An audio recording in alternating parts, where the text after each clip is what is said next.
Tonight, on the box seat, we have a look back at the feature races from last weekend. Whale is back for another week of catch and release. What's on Michael's mind this week? Ben Hope joins us live. And we look at the fresh feature race markets, including the Group 2 Lamb and Hayward Canterbury Classic. Hello everybody and welcome to the box seat. We're starting to get to that time of year where there's a lot happening on both sides of the Tasman, and we'll be taking you through the next hour or so talking about harness racing from both here in New Zealand and Australia, of course, with a lot of things happening over this week. A flow-on effect will come to IRT, New Zealand Trotting Cup Day. Greg O'Connor once again beside me, Greg, and we've got the Canterbury Classic this week. Yeah, we sure have, Matthew. A key lead-up race, of course, for the build-up to the Cup, which is 7 weeks away today. So not too far away at all. Really looking forward to getting into the Canterbury Classic this week. It's a big full field and it's going to make for interesting conversation. First three home, correct? Yeah, absolutely. They're guaranteed a spot. So there's a real opportunity, as we saw last year with McAndrew Aviator, to force your way into the great race. All right, looking forward to your insight, Greg. Let's take it back on last week's highlights. Not great news here for today's racing. We've seen this meeting be postponed. It will be run tomorrow. Empire City, though. Empire City beats Fair and Faith. Yeah, I know. I don't know what the others were doing, but it didn't feel like we were going very quick.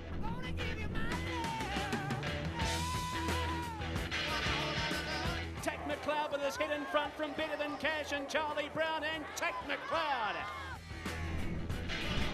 Marketplace went bang! Marketplace, a horse on the up, beats on, got the chocolates. Yeah, he's got a horse with a ton of ability here, and we've turned down some pretty big bickies for him, so the pressure was on a bit.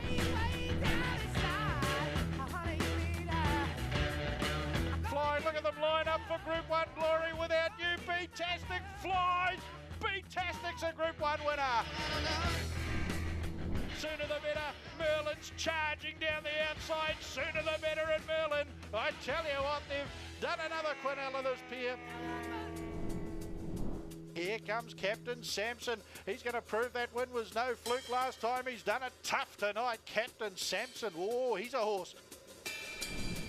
Under the start, they're off and racing. Sam Thornley came out fast, as did Robbie Close. I can't tell who that is in the middle. That's Zev Meredith who's fired to the lead. Sam Thornley after it. Rory McIlwright, he's not trying an inch here. The favourite, it's Zev Meredith the score. Beat home Sam Thornley. Dylan Ferguson, there's got to be an inquiry into the run of Rory McIlwright. Did not give himself any chance. Wide out, Mr. Love's roaring, trying to upset them. Here's the post. Did he get there is the question.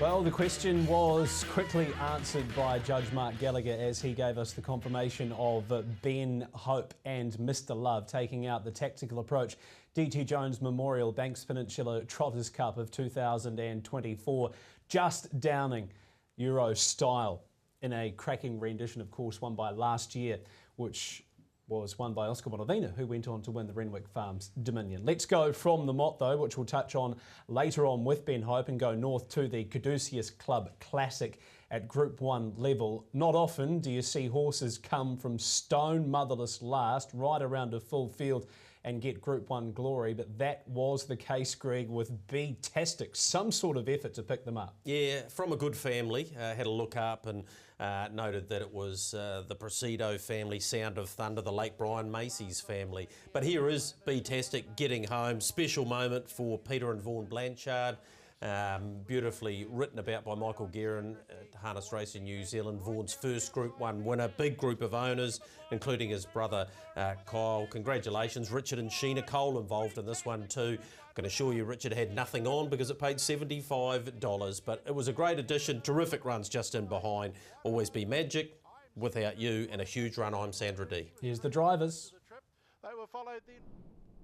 My first plan actually was to go to the fence, but the one on the inside was not pacing that well, so I stayed off. And they were running along pretty good.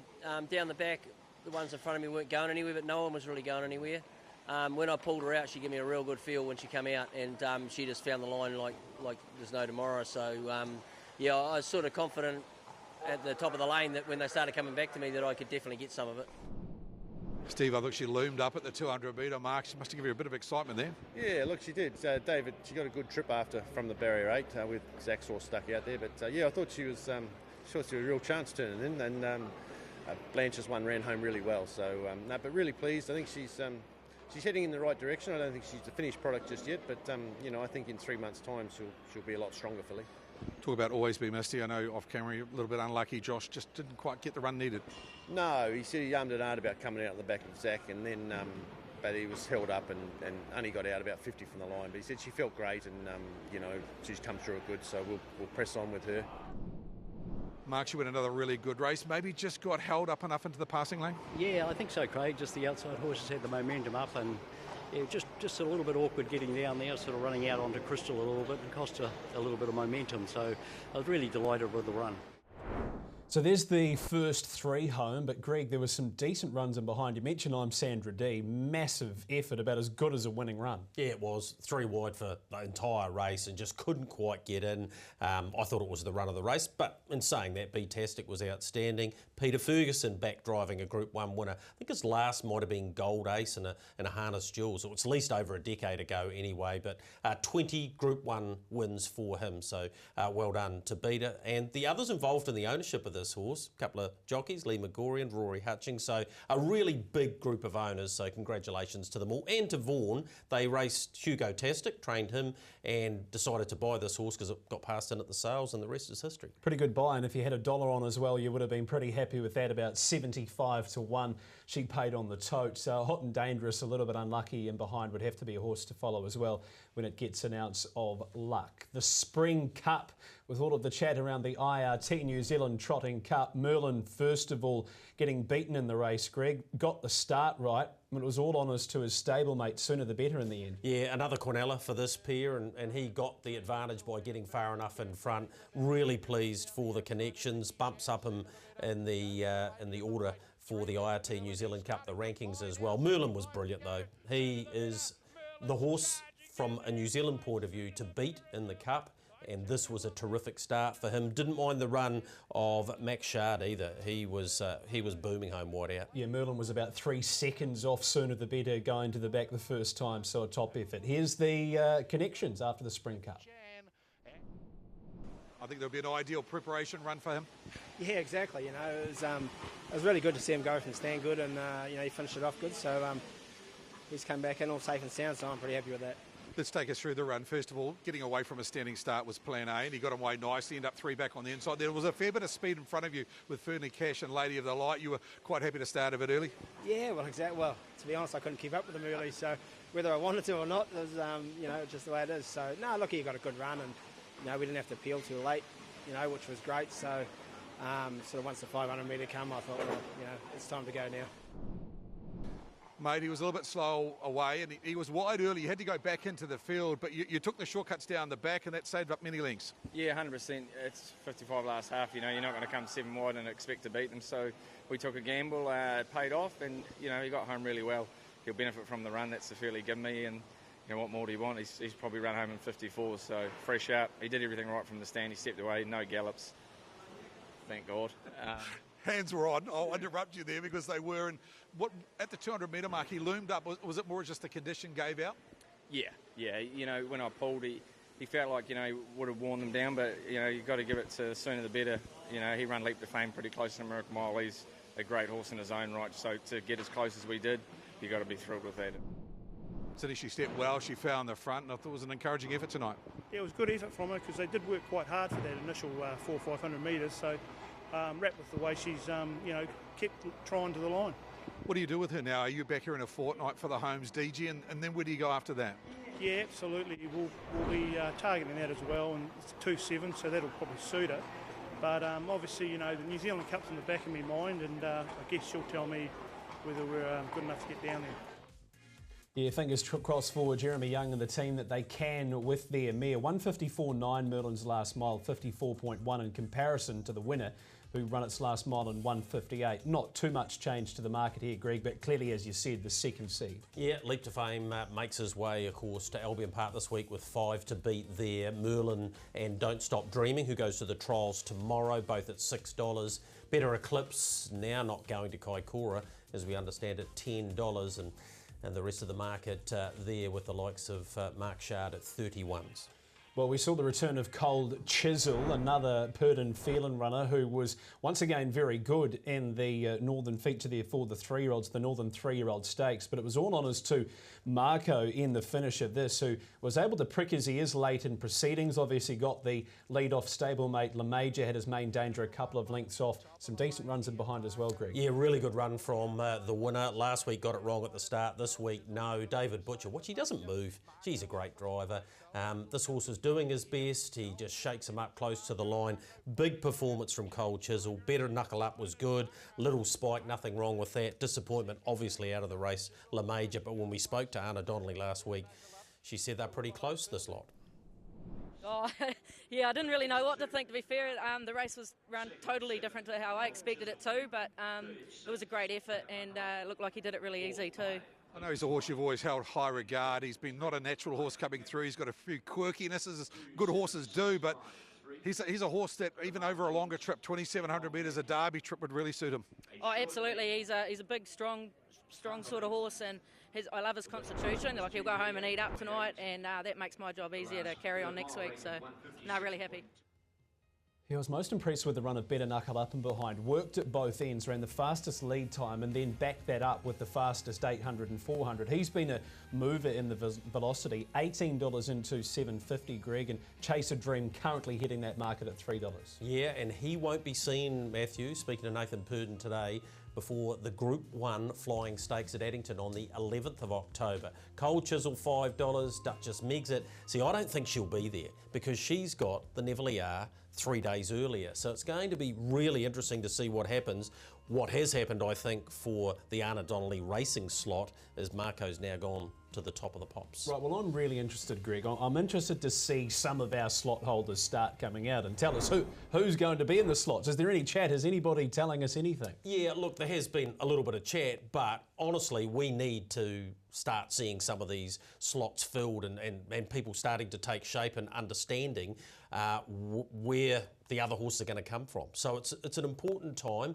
So slot holders out there, we'd really like you to give us an indication, especially the ones who obviously own the horses. Yeah, and I think it gives us as racing fans something to follow as well. If we see a horse that's in a slot race, we'll be all eyes on it, watching to see how it goes with a viewpoint to those. So, yeah, definitely looking forward to seeing if any news can come out about that. Well, Jeremiah is a horse who's obviously got a very big future as well from the Barry and Barry Purdon and Scott Phelan stable. He was able to beat a very brave Hooray Henry, who 6 out of his last 7 starts, he's been beaten by a Purdon Phelan runner, but stable in form, horse in form, and seems to only be getting better. Like this guy, son of Lazarus, of course, star racehorse, both here, Australia and around the world for that matter. And yeah, this is what he needs. He needs a good horse like this. He's a good staying type. I can see him getting a slot potentially, and if he does that, he will not be disgraced. He's starting to really shine as a racehorse. Yeah, well, we're talking about slot races, cups, dominions, but the Derby as well is obviously worth talking about too, Greg. We've got until the start of December, but that'll creep around pretty quickly. One of the biggest movers in there, Better Than Cash, into $11. It's that time of year where we see horses like him starting to put their hand up and saying to these bigger profiled horses that they're there to challenge them. Yeah, he's won 3 of his last 5 starts. He goes to Addington this week for the Lazarus Stakes. It'll be a good barometer to where he is because he has got a lot of really nice horses to take on this week, and he has advantage of race day fitness. We saw the Sire Stakes heat here on Friday night at Addington, but we also saw on Saturday night another heat of the Woodland Stud Sire Stakes series, and this was won by a good horse, Captain Sampson. I reckon he's a bit untapped, Greg. Oh, I'm looking forward to him coming to the wide open spaces of Addington too. Bunty and Gareth Hughes. Watch him get to the outside here. Tony Cameron doing the driving. He storms home. He's got a bit of game, this guy. He really fired to the line, and I thought he was excellent, and I'm looking forward to him coming to Addington. The Jolly Roger Brave in front, Confederate very good off the second row. Couple of horses are dropping out of the mix though. The Night Agent one I thought would be making his way down here, not quite going as well as what he did first up. Yeah, you're right. When he gets to Addington, if they're going 2:22 or somewhere around that and he gets a bit of a drag into it, looks as though he's got a fairly high cruising speed and stable going good too. So we had the Sire Stakes at Addington as well on Friday night. Speaking of good horses, have a look at this fella go, Greg. Yeah, he's quite good. Marketplace. 3 back the fence here, has to pick up a Group 1 winner and got the chocolates, gets into the clear. Craig Ferguson lets him slide and he's doing everything wrong. Well, he is, and he's only going to get better, but gee, this was a really good last 100 metres from him. Winds into it, picks up Party Central as well, dashes to the line. He's got real scope, this horse. I want to see him get the sort of run you're talking about the horse up north doing, and if he gets that, he can fly like he did there. I noticed Regan Todd took the blinds off him heading into that race, so he's kind of got that up his sleeve, I think, at some point for Marketplace, and fair enough that he's the favourite alongside of Rubera, who's done absolutely nothing wrong. There's no real standout, Greg, and then you've got a few horses hovering in behind who have got a fair bit of ability too. Yeah, Captain Sapson was the horse I was talking about there. 5 Crowns, for example, races this week. Irish Dream got it all wrong at Awamaru. He can bounce back though if he gets his manners right. There's a few there that are going to have to perform at that level, at the Sire Stakes level, to get in. I'll tell you one horse who's improved physically since I last saw her was Empire City. We saw her head around in the Group 2 Macalodge Sire Stakes Classic there on Friday night. Talk about bulk up and fill into your frame. Yes, she got away with it, Greg. Yes, she'll be an improver, but you can't help but love her. Yeah. Perfect drive from Ricky May, took luck out of play, got to the front, got in front of his major rivals and was simply too good. Fair and Faith was excellent though. Yeah. Stormed home. Freya, nothing wrong with her performance either, but all credit to trainer Phil Williamson, Ricky May for being so bold. She will absolutely improve off this, Matthew, but you can only win, and she just keeps on doing that, and that was win number 8 from 12. Yeah, Fair and Faith is a horse who can definitely follow speed. I see she's got a full sister heading around in the Aldebaran Eagle 2-year-old mobile trot on debut called Atlantic City there on Friday night if you're a follower of the breed. Kiang Zahara currently the favourite for the Ascent. Any update or he's still sitting 50-50? Well, there's a couple of slot holders talking to them, I understand, but nothing through yet. And of course, they've got the Oaks and Derby on top of that. Empire City, $5. You could argue is good value. Paramount Kiwi, need to see him to see where he's at. Tyrone Eris, awesome again at Addington the other day. And then the likes of Wilmer's Boy, where's he at? So, yeah, there's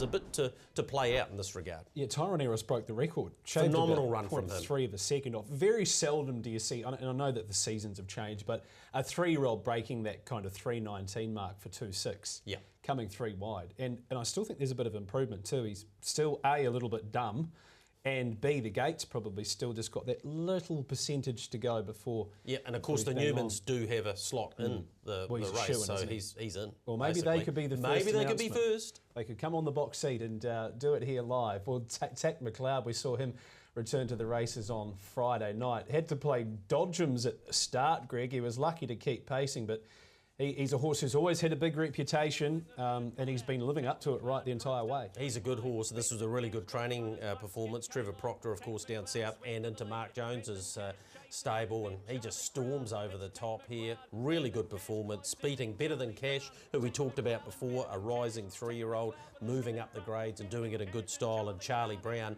who still needs to go up the rankings, and it's a crucial race for him this week, the Classic. Well, any other year he's a shoo-in for the Cup, isn't he, Charlie Brown? But he's just unlucky with the depth. On the Ultimate Racebook, he's gone 309.8, 155.3, 55.3, 26.7. So for a first-up run on the clock with an ounce of improvement surely to come. Well, Craig the Whale Thompson is back with us here on the box seat. Craig, I'm sure you would have been thrilled by some of those performances over the last 7 days here in the world of harness racing. Time for you to catch and release. Yeah, absolutely, and to catch my eye as well, boys. Last Tuesday, a horse that gave young Danielle Green her first winning training performance in the form of Shirley Bassey, and it was start I think 30 odd for Shirley Bassey, but only start number 4 for Danielle Green, and she got that win. Of course, she trains out of Morrinsville, out on her own now. Of course, she formerly trained in partnership, and well done to Danielle. Of course, Monica Ranger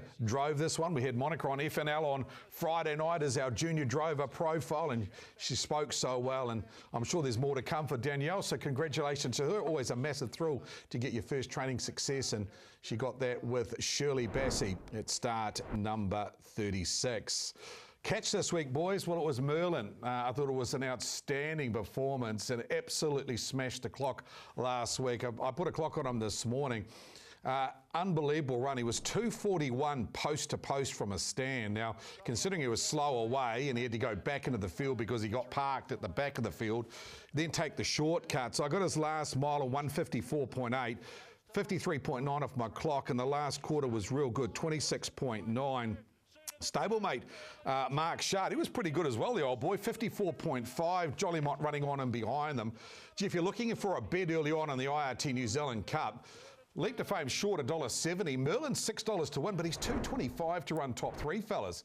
Now, if Leap to Fame by some miracle doesn't get here, he could go around as low as $3, $3.50 in the Cup. You're getting $2.25, top 3 at the moment. So he would be my early bet in the Cup. Merlin, top 3. As far as release this week, well, gone for one that was favourite at Banks Peninsula last week in the form of Festus Hagen.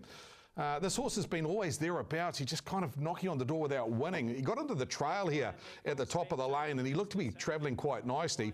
He gets the gap up the inside. He's actually gone round either favourite or second favourite in his last 7 starts, Festus Hagen. He's been placed in 6 of the 13. For me, I probably thought he found his chance in this race to get up the inside and probably challenge the leader. He just battled okay to run into 4th. Probably what his best asset is, boys, if you're looking to back him, is his good standing start manners. Maybe if he gets on a smaller track, tighter circumference, shorter distance, maybe a 2,000 metre stand like at Westport, something like that on a tight track, maybe he's a horse to follow. But for me, a little bit disappointing out of that race. He goes in the release. Of course, the release tonight was a Stereo Lavra, boys, and that came back and bit the big whale on the new you-know-what. So it doesn't always work out the way you want it to be, but if I've got a little bit of a clause in my contract, I'd say left-handed for a Stereo Lavra, got it home tonight. You just keep going, Whale. We love it. Thank you. You go and jump into that form and find us the winner of the Canterbury Classic, which, of course, Greg, will be first 3 home. And you've got the exclusive new rankings for us. Yeah, have Matthew, and it's always great to have these from Addington Raceway, and we're going to have them each and every week. Here is the latest Cup rankings. The movers, sooner the better, 13 into 9th, so he's relatively safe. I'll tell you a horse that's not safe is Rock and Roll Do. The way he's been trialling, not great. Merlin a slight move there as well. As we go to the next page, Speak the Truth, I have major concerns for. I don't think he'll come. In fact, I think he'll be withdrawn very, very shortly. He was not as good in Sydney as he needed to be. Others there that you're looking, obviously they haven't raced this week. Mossdale Ben, Pinsika, those types of horses. Narano finished 3rd in a race called The Dish in behind Swayze, so he moves up slightly. And then you get to the next page. And these are the horses we're talking about that need to perform this week. A horse like Mwanga has a great chance if he can get into the top 3. Tack McLeod jumped from 37th to 30th, courtesy of his win. He gets a chance this week as well. So you're right, there's a few there that it's pretty crucial for them how they perform at Addington in the big one this week. Yeah, there'll be some anxious connections, I would say, heading towards our features there on Friday nights. We're going to take you to Michael Guerin's segment now on the box seat. Michael, good evening to you. Evening to you fellas, big hi to everybody watching at home. And news in harness racing, well, things change pretty quickly, don't they? 2 weeks ago we were talking about Millwood Nike coming back to the trials. She's since been retired and now she's being sold, boys. She's off to Brecon Farm, so Ken and Karen have purchased her from her previous connections, of course unbeaten in 17. Couple of questions, boys. First of all, it's great she's staying at Brecons because that means she stays in New Zealand. Who would you put her to? Because it's not as easy as it sounds. Our 2 champion superstar sales sires are Bettor's Delight and Captain Treacherous. She's by Captain out of a Bettor's mare. So all of a sudden, boys, there's a bit of thinking for Ken and maybe Karen to do about where Millwood Nike will go. Well, you've got Art Major, who was second on the Sires Premiership. Sweet Lou's third. The Majestic Sun, obviously. Always Be Mickey. Down by the seaside, she can't go to because we've got that Mach 3 line. Then we're down to Rock and Roll Dance, American Ideal. So you're looking around that Art Major, Sweet Lou area. Is that fair? Art Major for me. Yeah. Yep. Okay. Yep, that's for me. There we go, Michael. Also depends, boys, on what you're trying to do with the foal. I mean, if you're trying to keep the foal, obviously Art Major is a wonderful sales stallion because he's so big and so strong.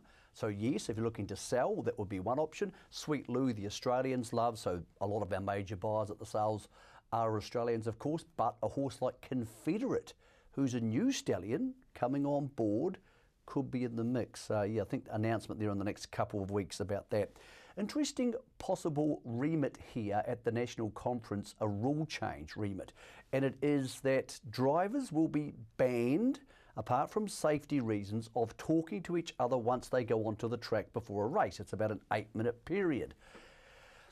I'm not sure we need it. I'm going to dive into it tomorrow on trackside.co.nz with a longer column because I actually think it's a really interesting subject which has many different layers. But straight out, gentlemen, if you were at the National Conference and you got a vote, would you vote for this or would you vote against it?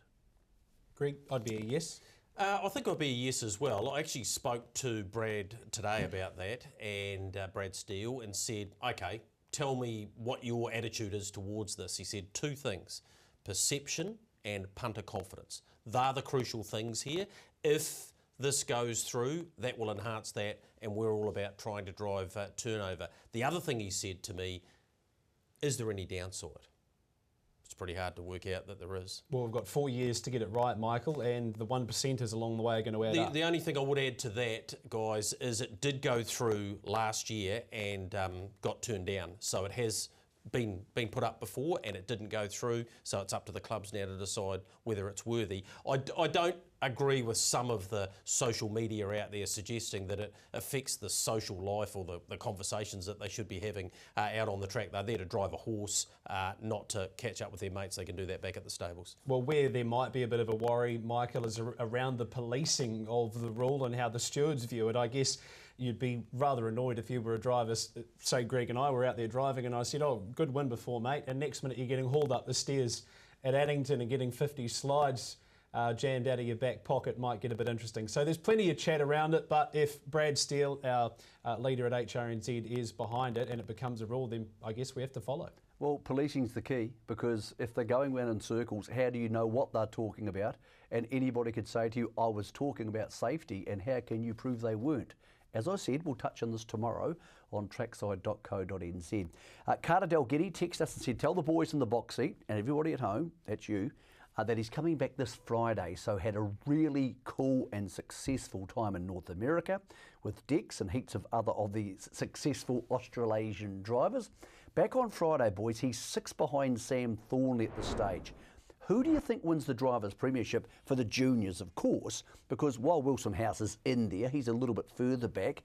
This is a good betting market. 190 versus 180. Sam is driving tremendously well, but Carter has the advantage of going into a stable which has a lot of firepower and pretty much getting most of the drives he wants. So, boys, if you're betting into the junior drivers' markets, who are you with?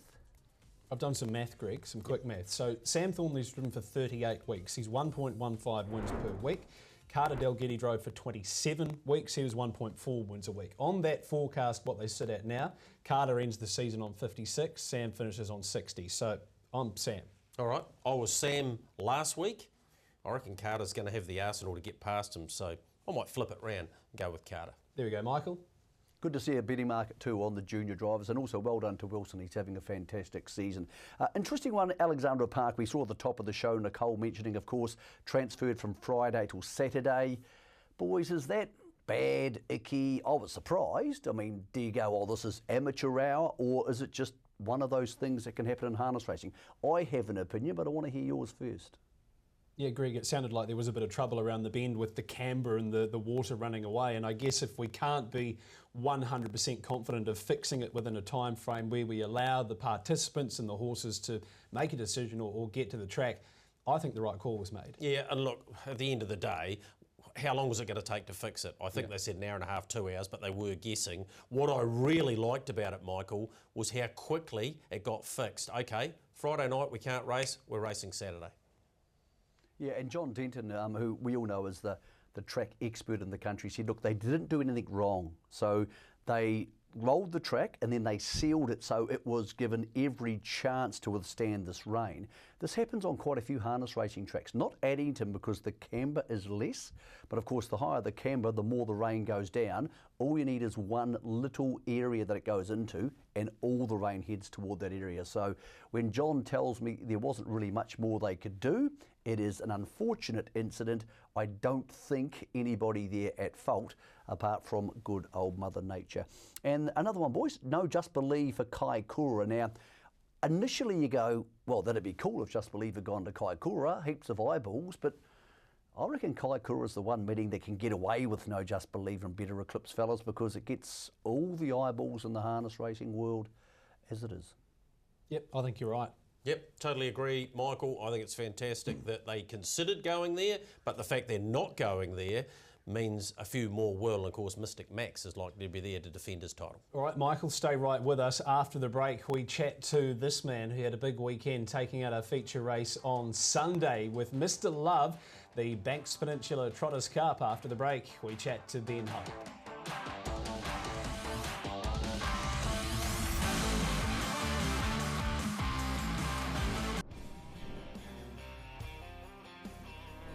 Tactical approach, DG Jones, Banks Peninsula Trotters Cup.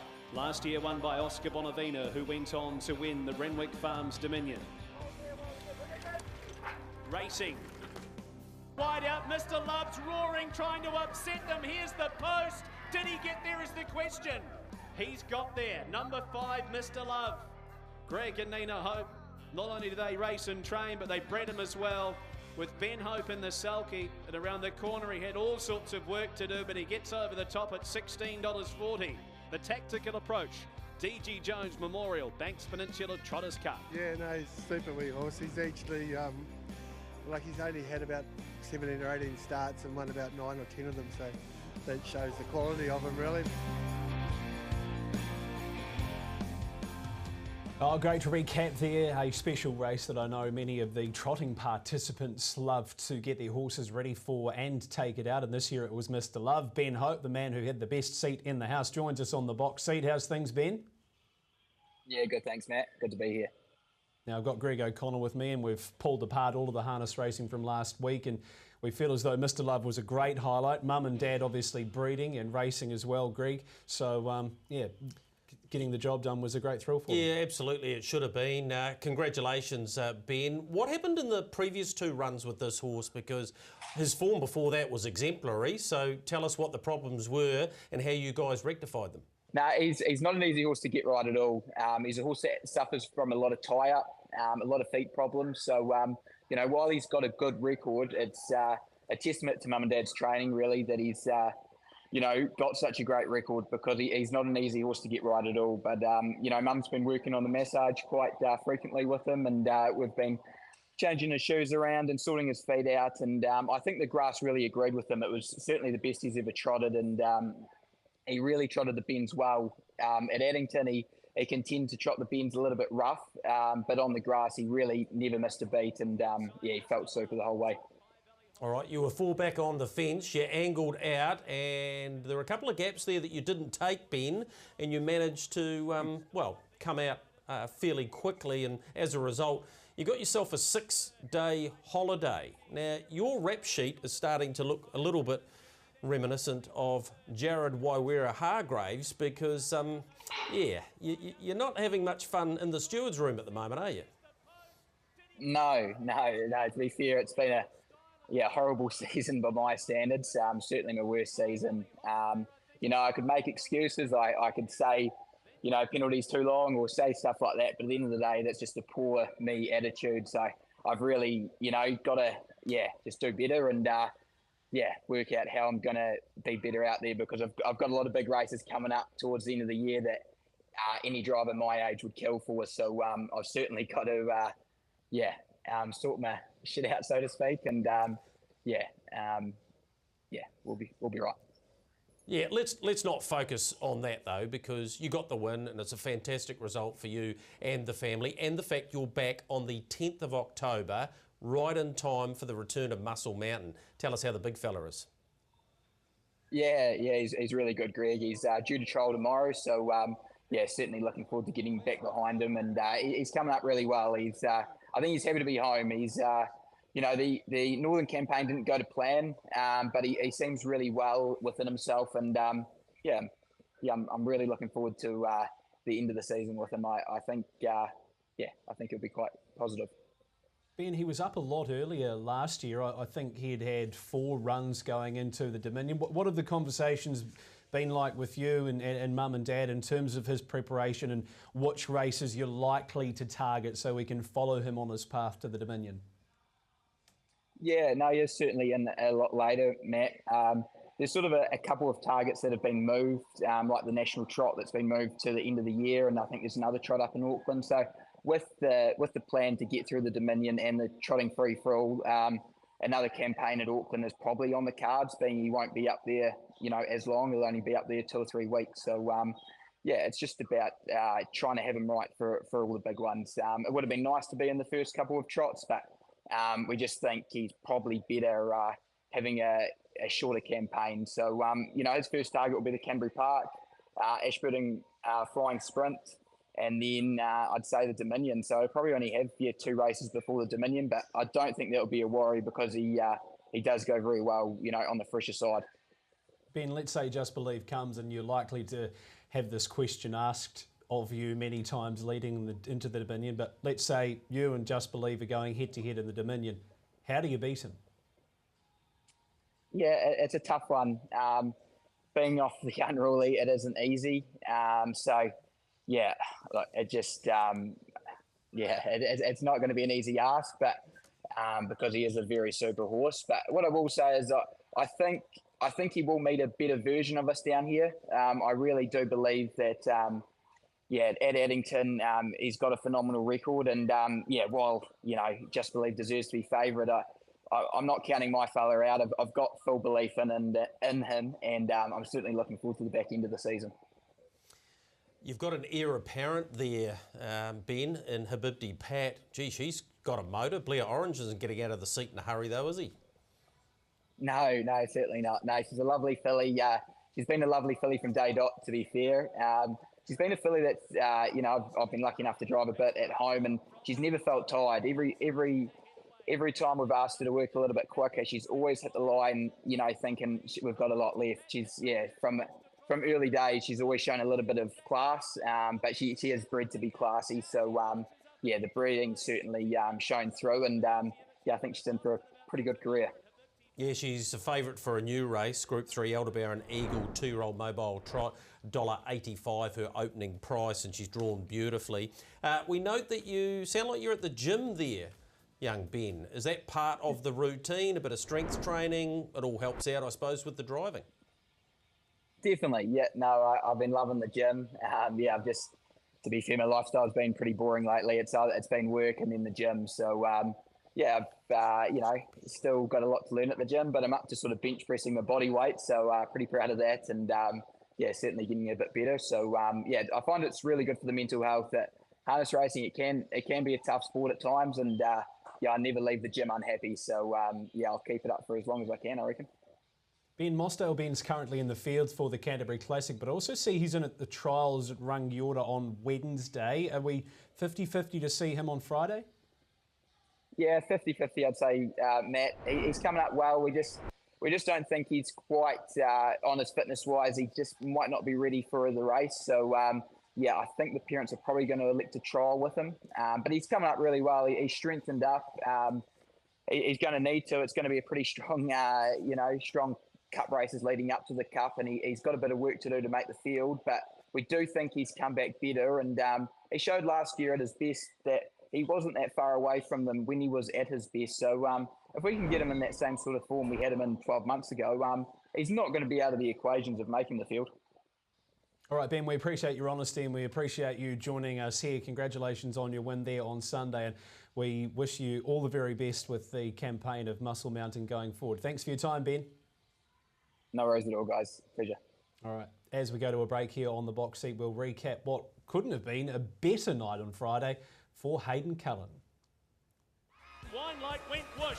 General Jen chasing after her. Then came all let's, but it's Winelight. General Jen closing hard. It's a Hayden Cullen, Quinella and Winelight. Winelight beats General Jen.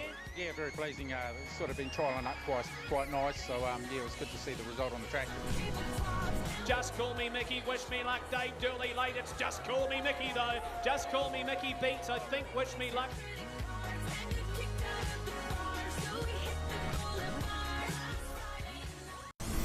Let's look at what's on this week in harness racing. The $15,000 Hello World Travel Gore Gold Chip Final from Gore this Thursday. Friday night lights at Alexandra Park with a heat of the Neverly R Fillies series. And Addington, which features the Group 2 Lamb and Hayward Canterbury Classic, the first 3 home guaranteed to start in the Cup. 12 races out of Far Lap on Sunday.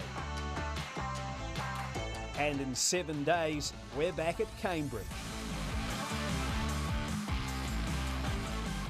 Yeah, plenty happening over the next 7 days, harness racing around the country, Greg, including the North Island Harness Racing Awards. Yeah, that's right. Anyone interested in going to that, go to the Track Chat page of Joe, I was going to say Stevens, but now Ferguson, of course.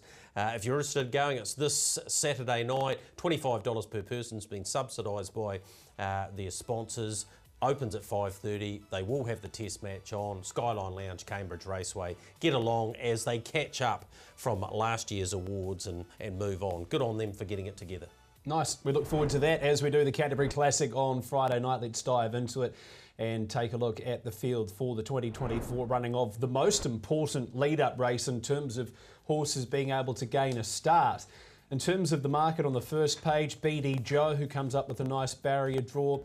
650 winner of the race 2 years ago. Charlie Brown likely to step fast. Dalton Shard has the 11 saddlecloth on, but more than likely to come into the front row, Greg, which is a big key. Yeah, absolutely it is. They'll step quickly, the Dunn pair. Of course, the favourite is on the second page, Republican Party, the winner of the race last year. It's been a good race for horses going on and winning the Cup. Lazarus did it twice. Self-Assured, the most recent. Terra to Love, Monkey King won a couple of these when he won his 2 Cups. Here's the Hannon to remind us about how good Republican Party can be. He does have to come off the second row this week, but I think he can do it, although having the Dunn pair in front of him, Charlie Brown and Dalton Shard, will not make it easy. Interesting, Josh Dickey, he drives BD Joe, so that was more than likely going to happen earlier in the season, but the race dates and a couple of drives up north precluded him from doing that. And American Me and Mo'unga, key drive here. Robbie Close has chosen to drive Mo'unga instead of Dalton Shard, who he's won twice on this time. Tack McLeod goes around. He's currently drawn to the second row. Let's say Mighty Louis Heisenberg both come out. Big key for him will be coming into the outside of the front. And if a Dalton Shard and Charlie Brown both step forward and he comes looking, does he have enough respect that one of the two would hand? Yeah, does he? I think he probably does. If you're in front, it's the best spot to be. Yeah, absolutely it is. They've got to run past you. Sam Otley will take the drive more than likely on that horse. So, yeah, Tack McLeod for Sam Otley. Okay, anything else in the race that we need to note? I guess Beach Ball is the interesting horse. He is. Look, he's twice Group 1 placed in his last campaign. His trials have been okay, but he's a very good horseman, so I don't see any reason why he won't have him in tip-top order for this week. Ultra Meteor is an interesting horse as well, coming back this prep. Yeah, spoke to Amanda Telfer about that today. She said, I think he'll need another run, but he's a very, very good horse. Right, so in the semi, I don't want to say desperate category, but that category that must perform, you've got BD Joe, Charlie Brown.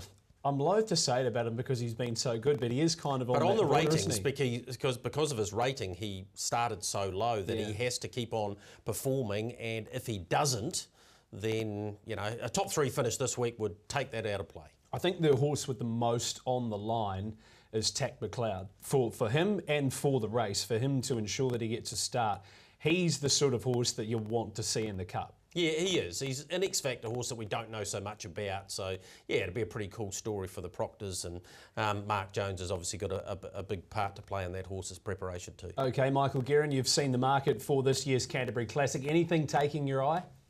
Leave me out of Republican Party. I mean, as much as everybody loves the horse, and he's one of the best performed horses in the race, because Beach Ball ran third in the Cup last year.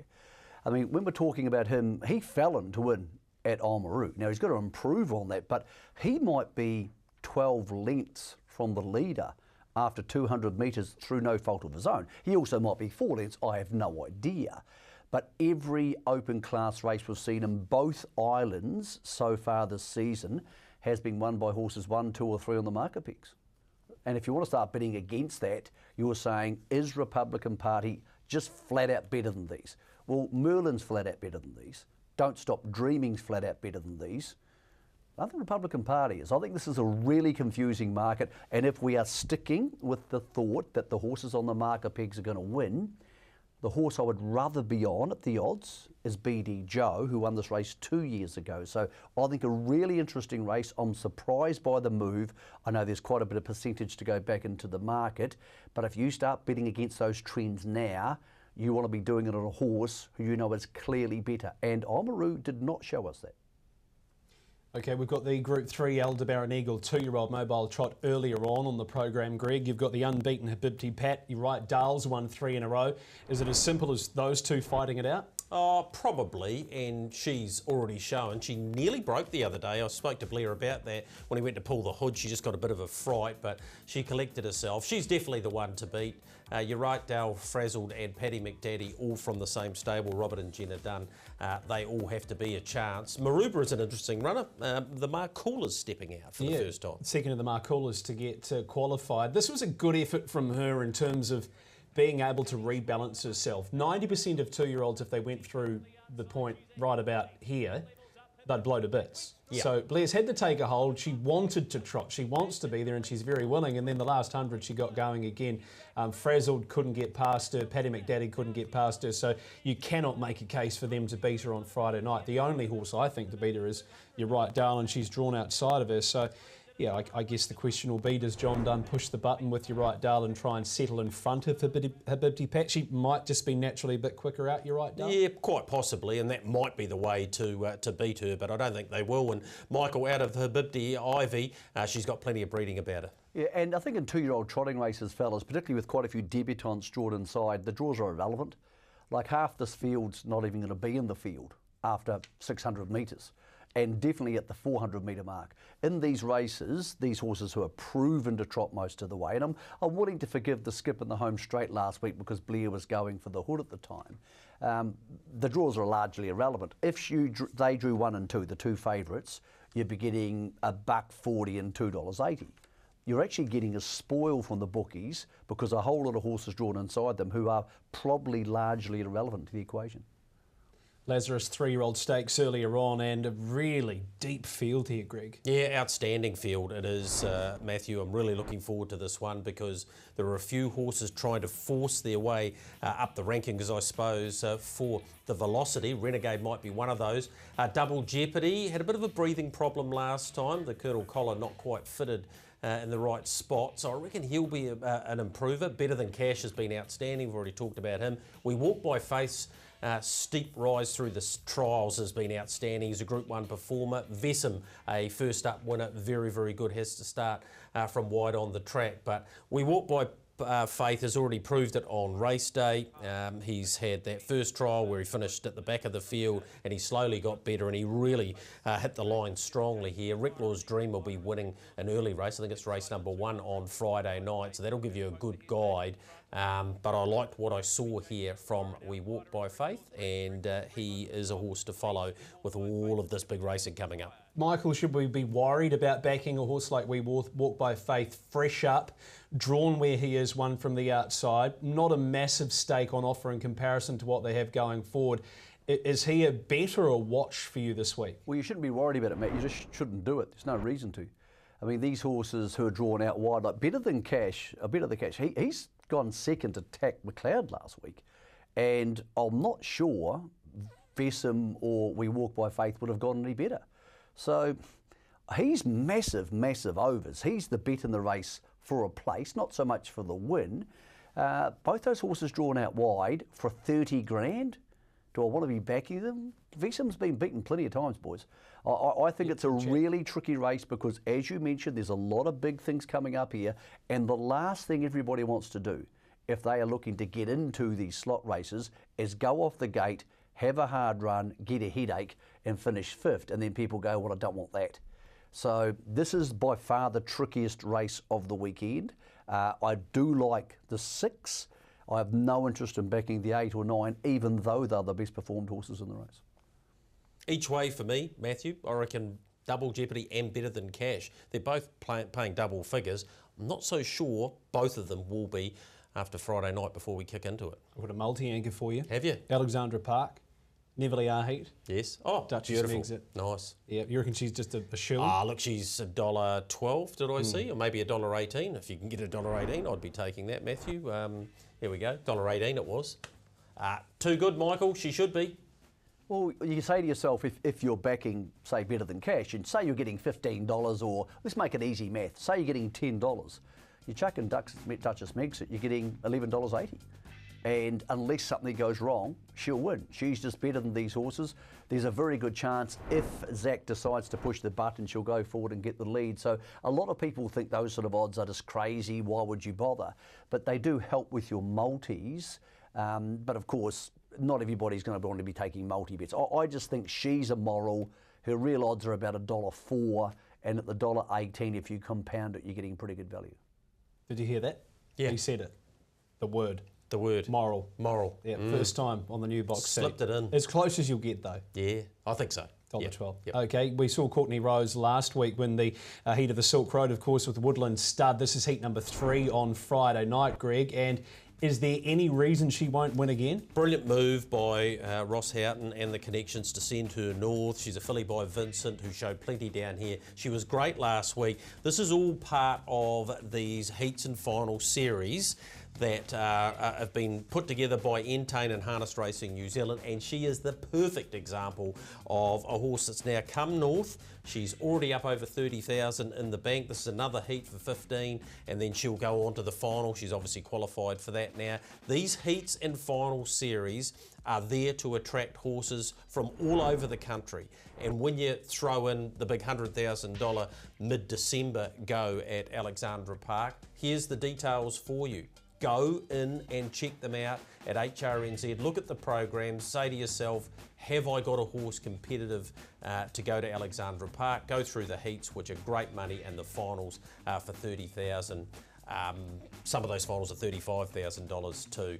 These are absolutely carrots, Michael, for people to send their horses north. I'm not trying to get them out of Canterbury, but if you've got a horse like Courtney Rose, isn't that a great example of why these have been put in place? Greg, I've done it in reverse. We've had gallopers who weren't best placed in the Waikato, and we've sent them to Riccarton, and they've won races. A lot of people seem to think, well, we can't go see the horse. Well, guess what? You can still get on a plane to Auckland pretty cheap if you live in Invercargill or Christchurch. I can't believe how many horses battle around in the South Island, and I love it. And obviously, I'm from there originally. But these races at Cambridge on Tuesday afternoon, you're telling me half those horses can't come up here and win 2 of those back to back? You can still put them on a float and go home. I'm surprised how many people don't do it, but of course it has to come from the owner, because most trainers think, well, why would I do that? I don't get any percentage out of it. So I think it's, I think in the changing times of harness racing, with the Golden Gate, with these heats and final series, and these Tuesday races, which are very winnable for any grade of horse, guys, I think people need to look for the best place for their horses. As I said, we do it in reverse all the time with the gallopers. Plenty of people do.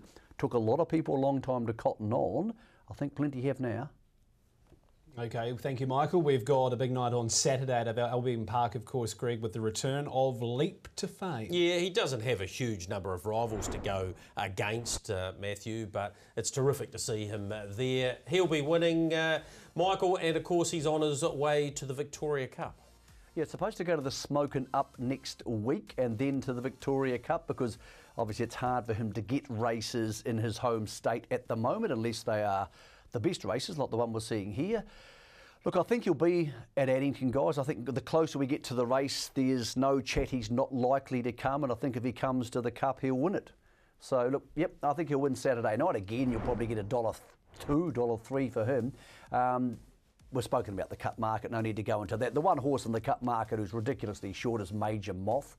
He's $12. He should be $100. So Harry's $12. I know Grimson can be scary for people, but that's ridiculously short. He goes to the Kilmore Pacing Cup this week up against District Attorney, and there's also a Kilmore Trotters Cup. So there are two really interesting races coming up for the Trotters and Pacers this week with horses like Colby the Breeze, District Attorney and Major Moth fellas. But yes, very clearly, I think that Leap to Fame's going to scare all the Australians away, apart from Better Eclipse. I know Better Eclipse is coming. My guess is none of the other Australians will come, although an interesting subtext to that conversation, Cameron Hart told me on radio on Monday, even if Jason Grimson doesn't come, he is coming to drive. He has already been communicated to by a couple of slot holders in the 3-year-old races on the Friday. So it'd be great to have Cam back here after he was one of the stars of the carnival last year. Do you think some of those conversations will come into play? I'll take your horse, but I want Blair Orange, or I want Cameron Hart. Or... Yeah, I think they will. Look, we heard it on the Guerin report on Monday night about how they may very well select their jockey. Now, that has to be negotiated, but it can absolutely be part of the negotiations. Okay, and RC Phoenix in on Friday night. Any danger of coming, or...? Look, I'm pretty confident that we'll have maybe 3 or 4 of the trotters, more so, as Michael has just said, more likely to have more of them than the Pacers. Yeah, I'd love to see RC Phoenix here. I reckon he's a very, very good horse. Here is the Kilmore Trotters Cup at Group 3. Call Me the Breeze down the bottom. RC Phoenix, good field, a really good, solid field. They're all off 30 metres. One overall likely to come too, according to the team at Tubbs and Sugars. So yeah, be a really good race to get a guide on where they are at. It's also the Pacers Cup there too at Kilmore. Here is the field. District Attorney from a New Zealand Cup point of view. Major Moth, Better Eclipse. We've heard all about those earlier from Michael. What have you got? Best bet? Did your best bet get home last week? 2 from 2, Matthew. Don't want to be gloating, but I'm going to go for a horse called Bullet Train, which is lining up at Timaru on Sunday. 12-race program down there. So I'm with Bullet Train. Was a bit stiff the other day. Was. Bullet Train. Yep, pushed them over the line. Yeah. Michael Guerin, for you? Be elite. There's a lot of favourites that should just win on Friday night at Alexandra Park, and a lot of them are going to be short. Meant to Be's another one. This horse, obviously Duchess Megxit. If you think Always Be Elite's too short, multi into Duchess Megxit. If you're getting $2, $2 becomes $2.36. And of course the Big Fish, he's gone from one for the same stable, Invisible, in a winnable race for him, boys. Race 8 at the park, hopefully this week on a Friday. I'm going to go Wag Star, race 6 at Addington. He's had 2 quiet workouts, didn't wear the blinds in either of them, and I think he's a horse who is quite receptive to the blinds. He goes to the Addington Raceway on Friday night. Best runs there, he's gone 2:21. I think he's gone about 3:10 for 2:6, so looking forward to him lining up. Michael, thank you. I'm really looking forward to seeing which of those 3 horses get into the Cup, because nervous times not only for their connections, but the connections of the horses in 13 to 15, he might be getting bumped out. All right, Greg, we'll see you next week. Yeah, it's been a great night, Matt, and really looking forward to Friday night, 54th running of the Lamb and Haywood Canterbury Classic. It's going to be crucial. First 3 home, a lot on the line. That's been the box seat for this week. We'll catch you in 7 days' time.